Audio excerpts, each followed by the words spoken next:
Hey YouTube, Repo Man 64. A lot of information is coming in on the timeline. I'm still working on it, get comments and everything else of different variety of dates, and I think we've nailed down when Jesus was conceived and when he was born. I went on Google and there's a consensus in there that it was on September the 11th. I get a lot of comments where people are like, wouldn't it be awesome? My birthday's on this day that Jesus would take us out. What a birthday present. Um, wouldn't it be awesome as a birthday present for Jesus that we are taken on the day that he was born? And I think I can show on the timeline when he was born. I just uploaded the timeline into the community section to go look at. It'll be on Discord. I'm going to upload it in Discord as well. And I'll put a link to the Discord so you can go in there and look at the timeline. It'll be in my Discord's different than most people's. I have a group of people that run it, and I just have a window in there myself. I'm just like everybody else that has a window in there. When a video is made from a YouTuber that makes videos, it gets posted in there, and then we all go into that window and discuss that particular video. We have other windows of other discussions, so it's pretty cool. Discord. Anyway, you can go in there and look at it. Also, Sister Sandy has made a website called endtimes-studies.com, and I'll put a link to that as well in the comment section, so you can go in there. And she has, my chicken scratch and everything I put on this, I keep fixing it and repairing it, and I probably have more whiteout on this thing than I do paper at this point, but I'm trying to organize and straighten it up and show the distance and the times in between each. Now, I wanted to point out the months that are on here are accurate. I cannot, and I'm not saying that it's not possible, because in Samuel it does talk about the first of the month being at the new moon, and I'm not against that at all. But I am saying that I was born on a specific day of the year, and it doesn't jump around based on the moon. I was born on that day, and Jesus was also born on that day. And you can assign a Gregorian day to each day on the timeline that Noah used and the timeline that Moses used. Each month has 30 days, and 31 days. Comes up to a total of 364. And then that one day, that extra day, we have 365. So how do you account for that? Well, the Feast of the Feast of Trumpets is called one long day. It lasts for 48 hours. And that's where that extra day comes in. The Bible's clear about that day, calling it the day that lasts one long day. So I wanted to go through this, go through my pictures that I've taken throughout the week, and talk about them.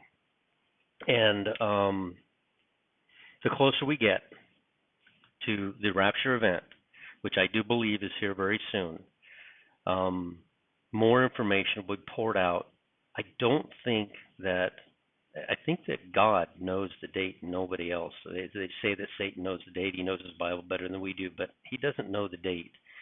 If he did, he wouldn't have brought up an Antichrist called Hitler back in before 1948. I think it was 1945. He wouldn't have done those things because he would have known the exact date. He's brought up a viable Antichrist through every generation because he didn't know when this was going to happen. And I think at Satan's core, he doesn't believe it's going to happen. He believes God is going to be graceful and not follow through, but God must. There must be punishment for sin. There must be payment. That's the word I was looking for, not punishment. There must be payment for sin. And you don't get to sin and get away with it. And if you have sinned, which we all have, there must be someone who's covered that sin.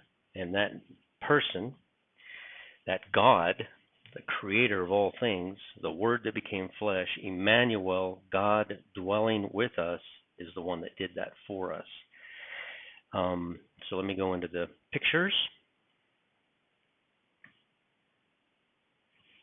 And I think we want to start, I don't remember, is it here?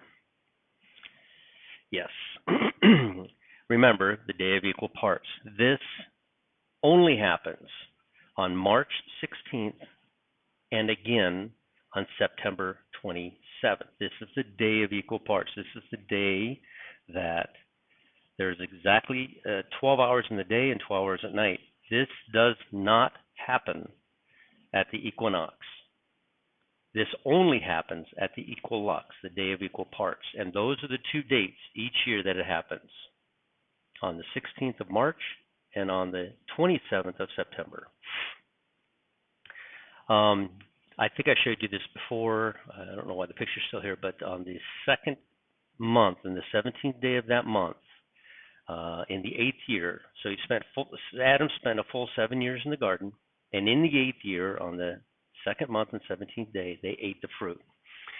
This one here comments that sometime at some point in the 4th month, at the new moon, that Adam was removed from the garden.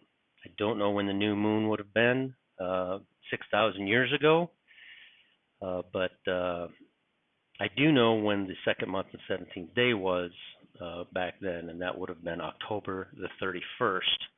This is the day the flood also began. And I also believe that this is the day that tribulation will begin, and I'll show you that coming up here in a second. Again, and I show this over and over again because we have a lot of new subscribers. A lot of people are coming to the channel and looking at the timeline. On the this says March 16th and 17th. That's not accurate. It's actually March 16th. Every single year, you will see that the day equalizes every single year, and every 19 years, the moon will fall in place accurately. So the calendar that I'm looking at will be accurate. The Jews will be accurate once every 19 years. The moon will be accurate every 19 years. I don't believe God said to change everything every single year. I think he meant to go 19 years, and you'll know you're right because the moon will fall correctly in place every 19 years. Get rid of that thing on the bottom. There we go. Here we are, the 4th square of Pegasus, only in Jerusalem, in the northeast sky, rises on March 16th every single year at 5:45 in the morning, and just before sunrise, it is in the sign of the last day. Before sunrise is the sign of the last day of the year, ending the winter season. This happens every single year on March 16th. That 4th star down there skirts along the horizon in Jerusalem. I was just promoting this guy's channel. He does a very good job. I like his videos. None of us are completely in agreement with one another, but all of us are contributing a part. And I don't mean disagree. We don't disagree. Everyone has their strengths and their part of this. Every single one of us, the bride, has a strength, and every single one of us has a piece of the puzzle. And I feel it's important to watch all of them, and it could all be applied together. The bride is the body, and all the body parts are different, and everybody has a different gift. Some watch, some, I mean, there's some fantastic people who see numbers all the time. Somebody just got in the comment section and left me a book, an entire book about, I don't even know how they fit it in there, but about the 9/11, and I'm going to talk about that in a minute. And thank you for that, by the way. That put my attention to September 11th of 2001 when the Twin Towers came down. Why that specific date? Why that date? So keep up the hard work. And again, the work they did on that, what they just showed me was incredible, and that's awesome. So let's keep going here. Anyway, go to this one and subscribe. It's a small channel, but he does a lot of good work. Better graphics, obviously, than I have. A lot of people are in the comment section. I have to repeat this because we have a lot more subscribers now. They're just growing by leaps and bounds. And I say to everyone, go to a quiet place by yourself. Nobody needs to know, and you don't need to tell anybody, and accept the Lord into your heart. When I say that, this is where it comes from. This is the Lord's Prayer, only found in Luke. You won't find this anywhere else. You'll only find this in Luke, and we believe Luke was written to the bride. So this is very important and geared directly to the bride. When thou prayest, thou shalt not be as the hypocrites are, for they love to pray standing in the synagogues and in the corners of the streets, that they may be seen of men. Verily I say unto you, they have their reward. But thou, who? It's talking to the bride. But thou, when thou prayest, enter into thy closet, and when thou hast shut thy door, pray to thy Father which is in secret, and thy Father which heareth in secret shall reward thee openly. So go to a quiet place by yourself. We are out of time. I believe this rapture literally is within the next week or two. I don't think we've got much longer before it's going to happen. If I'm wrong, we're going to keep researching and keep studying. And again, Amos 3:7. I'll say that. I will say that 100 times. You're not going to get the answer from me or anybody else on here. God is not going to reveal it to me to tell to you. He is going to reveal it to you and your particular skill set that He's given you. Every single one of us has a gift, and He's going to reveal it to you that way. And He's going to reveal it to all of us. And then all of us will come together. The body will come together with their piece of puzzle and set it on the table, and it'll make exactly the understanding. God could not and would not give Satan the satisfaction of knowing this date.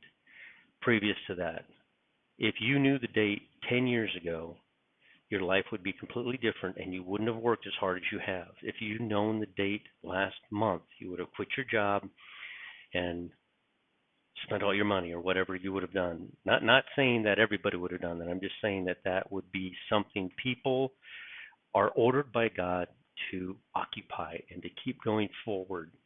And you won't do that if you had the exact date. We are doing exactly what God wants us to do, and that is to continue to search and try to understand this. And that's why we're here. And we're going to not know until a few days before, I believe. I believe a few days before Amos 3:7, He's going to alert us and tell us that this event is about to happen, and to hang on to something because you're about to fly. So let me go back to the pictures.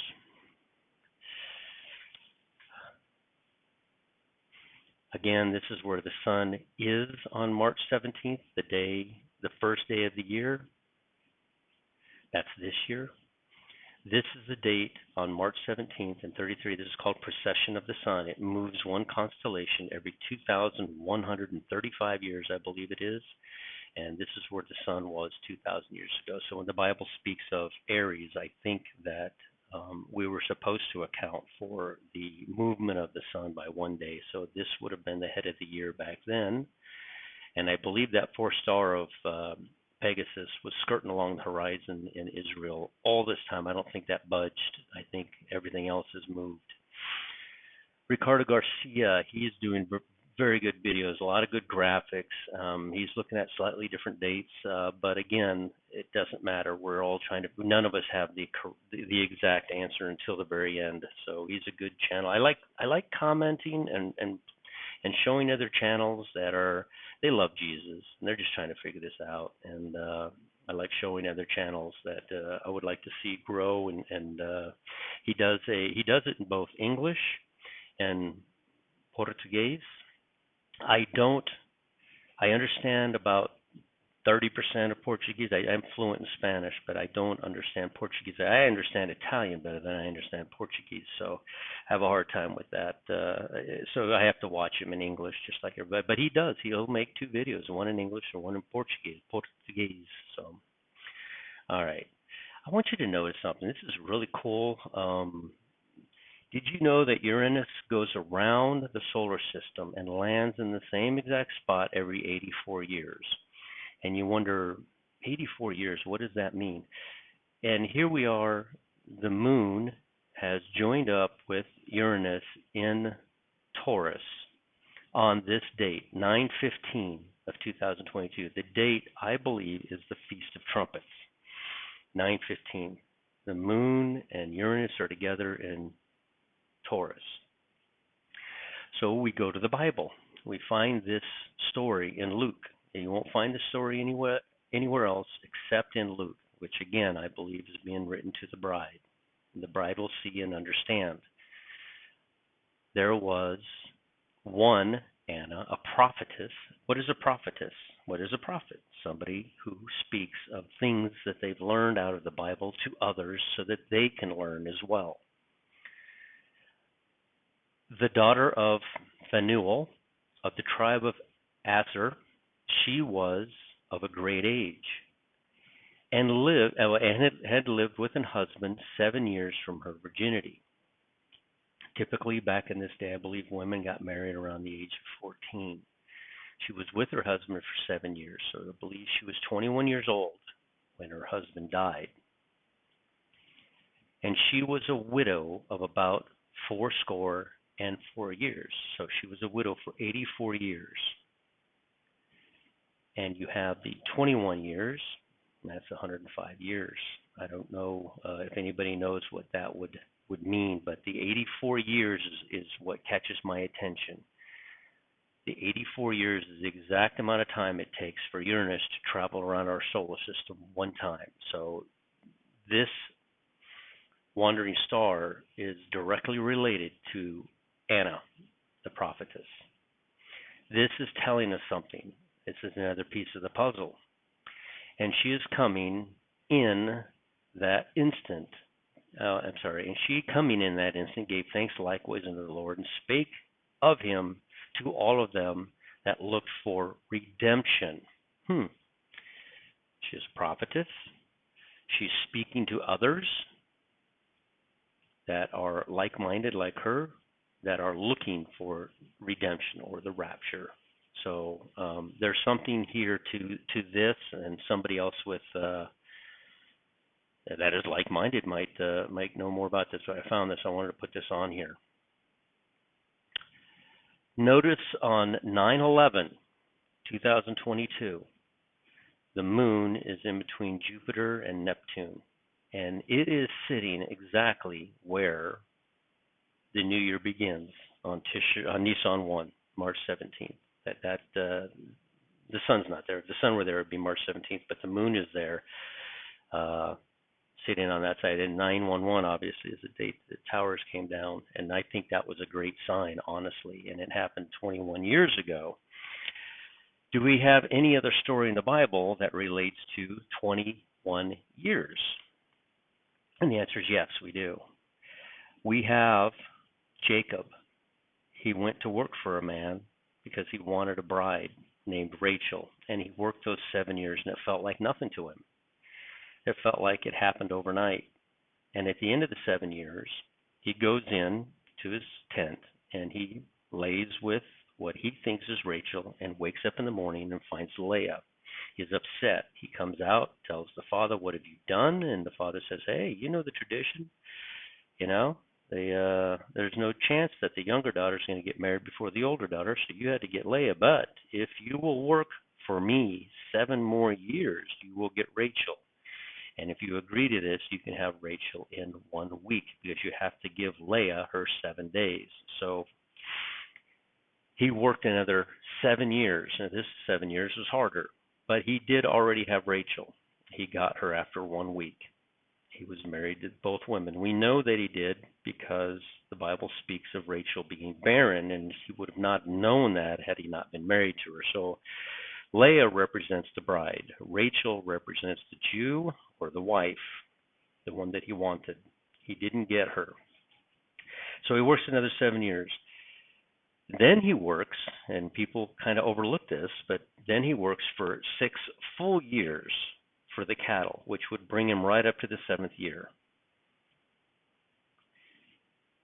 So Rachel represents the Jew, because when she left after the 20 full years, or right at the 21 years, when she left, she took idols that belonged to her father. That's why her father came out to look for them, because she had stolen those items. She is just like the Jew today. We will leave, but Rachel, or the Jew, will follow the wrong Messiah. That's why she took those idols, because just like the Jew of today, they will accept the wrong Messiah.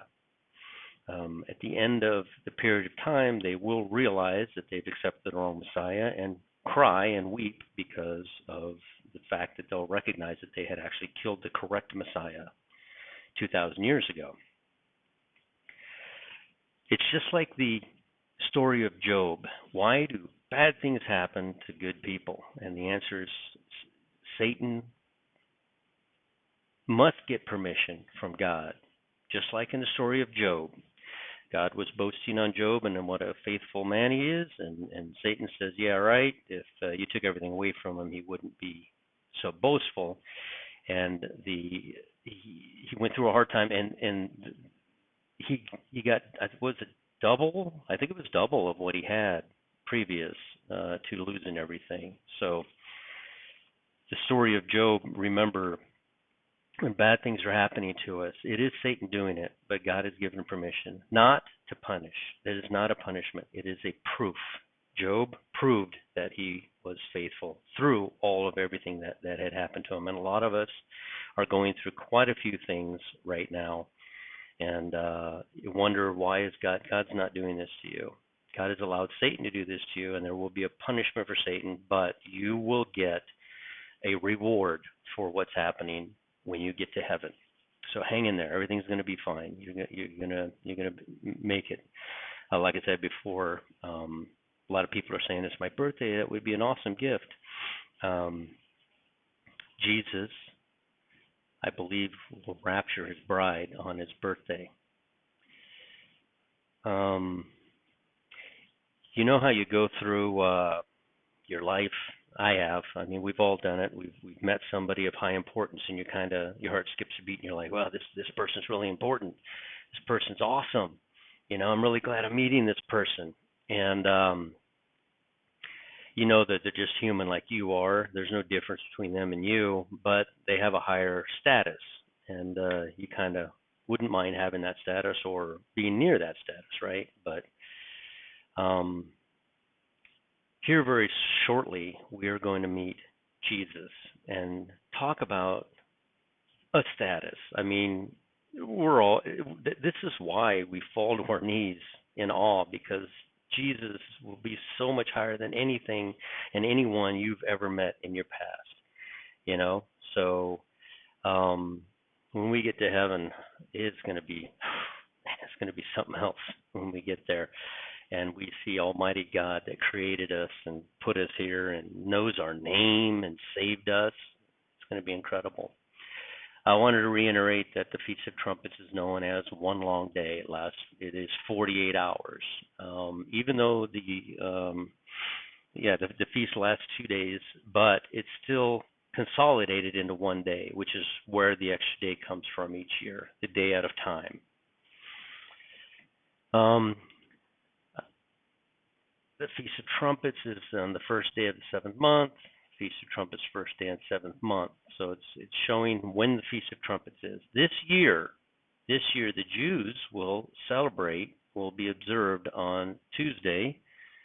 I think it's between the 25th and 27th, Day of Atonement, Yom Kippur. No, it's the Feast of Trumpets will be observed on the September 27th. Now, remember earlier, September 27th is the Day of Equal Parts. On the timeline that I've created here, or made here, the Day of Equal Parts is Yom Kippur, the Day of Atonement. It is the 10 days of awe that happened between the Feast of Trumpets and Yom Kippur. It falls right in there. I believe they're just off by 10 days because they're following the moon. They are not accurate exactly. Did a little study here. Spinebreaker is working on this a little bit. He did a little number search on this. There are exactly 7,670 days in between when the Twin Towers came down and the date that we believe that was the first day of creation. God began creating the universe and everything we see on September the 11th, for lack of a better word, which would have been Elul 28. The reason time didn't start on Elul 28 and it overlaps a month into Tishri 1, and it didn't start on Tishri 1, is because time, as we recognize it, was created on Tishri 1. So there were 3 days of creation, and on the 4th day, September the 15th, is when our first full day was, after he created time on a Wednesday, again, for the lack of a better word.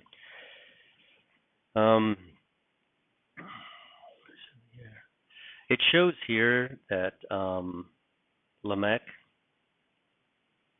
let's see here, Lamech had a son, and it was born in the revolution of the year. Now, remember, in Noah's time, previous to the law being handed down to Moses, that the head of the year used to be September the 15th.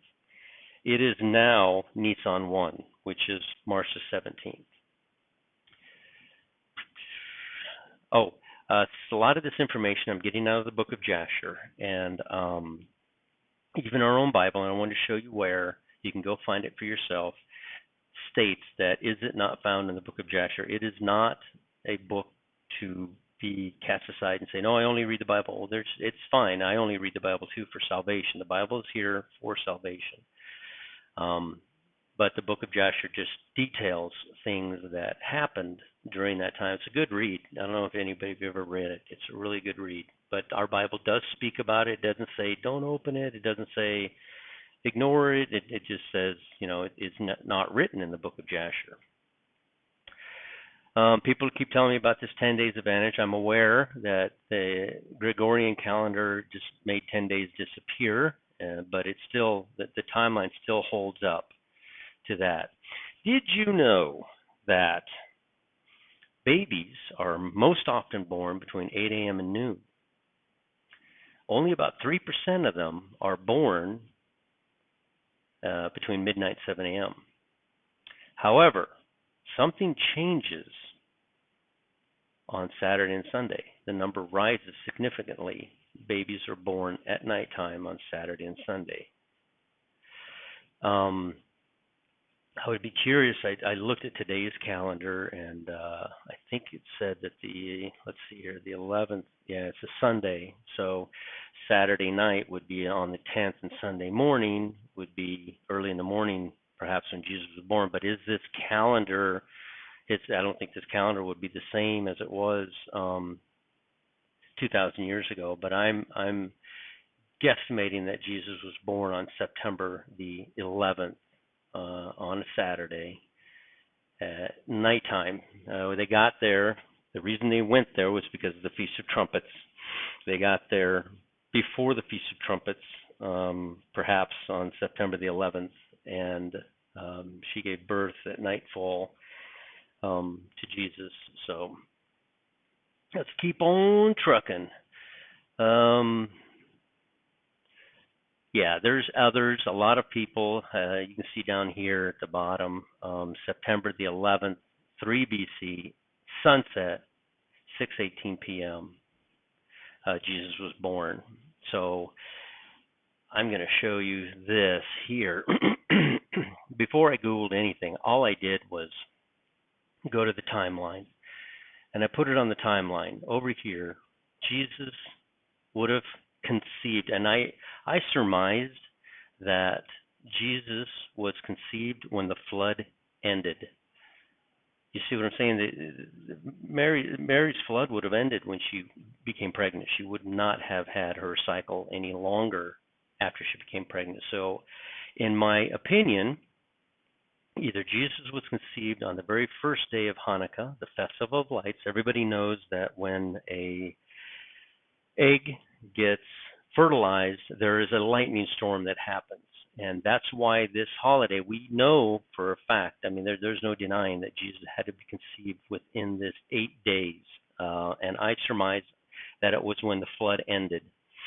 And that would have been December the 10th, Kislev 27.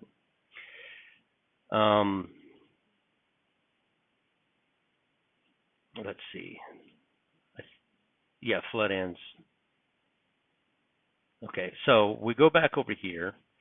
And again, if we back up the 3 days, we're going to land Jesus' birthday on September the 11th. We assume, or we know, not that we don't assume, we Googled it, we know that the gestation period of a human baby is 40 weeks, 280 days. Um, it can be 277, but I think Jesus would have fulfilled the perfection of that pregnancy more than anyone else on earth. Obviously, some babies are born earlier or later, but Jesus would have done it exact and would have been born um, exactly on Tishri 1, September the 15th.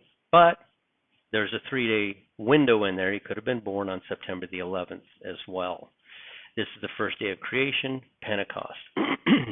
Now, if we follow, down here at the bottom in yellow, if we follow the sun and the moon the way a lot of people would like to, and we don't give each month these exact amount of days, exactly, Tishri being 30. Now again, the right side column is the head of the year for Noah, so we would look at that for the flood.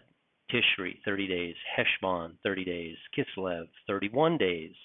Tevet, 30 days. If you don't do that and you count your 150 days to where the water subsided, you will not land on the cross. You'll land 2 days before, 2 days after. If you follow the moon for 29 and a half days, you'll fall many days before, many days after. So it will never work.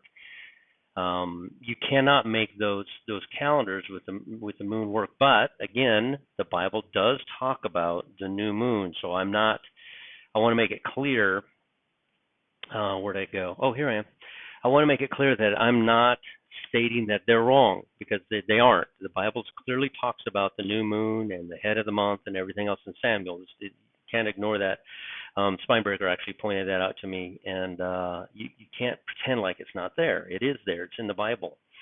However, for the sake of this timeline and assigning an exact Gregorian date to an exact Hebrew date, going forward, the dates all fall systematically in place. There is no wiggle room. They don't fall a day before, a day after. Just like with Mary being conceived, it could have been when the flood ended. It could have been the first day of Hanukkah, the Festival of Lights. And if that's true, then he would have been born either on September 15th, the head of the year, or he would have been born on September 11th, the first day of creation. So there's room in there. And again, I'm going to post this. I already posted in the community section, so you go take a look at it. The problem with that thing is if you're not on television looking at it, you have to expand. It's really hard to see. So I'll post it in the Discord as well. And if you also don't follow this exact formula for how many days are in each month, Mount Ararat would have never rested on Nisan 17, which is April the 2nd. It would have never rested on that day. Those are two separate. A lot of people say they're the same date. They are not. The 150 days and the second month and 17th day. The 7th month, and Nisan was the 7th month for Noah, would have been the day that Jesus defeats death and rises. So come on over and take a look at this and tell me if you see anything.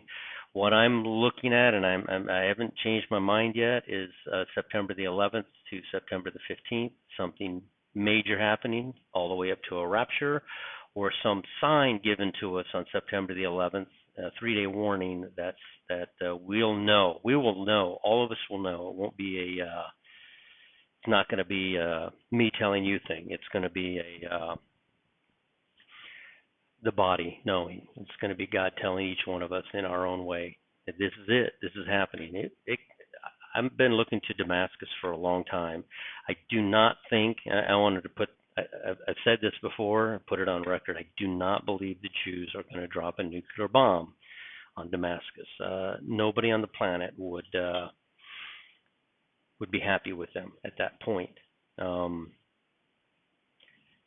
I believe what's going to happen is they're going to make this thing, and they're in such a rush to make this thing to shoot it at Israel that it's going to malfunction. And I think they're going to blow themselves up, is what I think. I think that this thing is going to ignite in Damascus, and it's going to wipe out Damascus, and it's going to be all their own fault.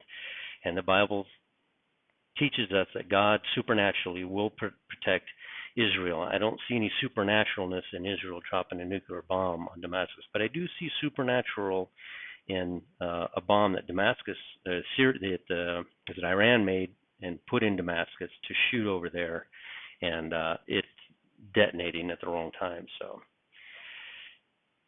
keep watching. If you guys, again, your comments are amazing. Some of you really have some insight on some things. I really appreciate it.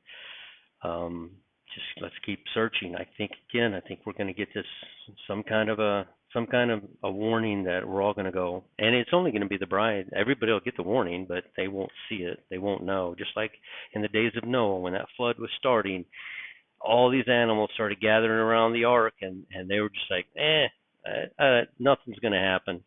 And then all of a sudden they all go in the ark, and they're all outside going, nothing's going to happen. All the way up until the point where the flood began, and then they're outside going, hey, let us in. And he's like, the door's shut. I didn't even shut the door. God shut the door. So no, you can't get in. And so at that point, it's too late. But who got the warning? Noah got the warning. He knew. He knew we've known for ever that this rapture is going to take place. But there's going to be this warning that comes at the very end. He knew more or less 120 years, but he really knew 7 days before. So anyway, like, comment, share, and subscribe. And go take a look at those channels I put up there, and jump in the comment section and let me know what you think. We'll chat with you all later.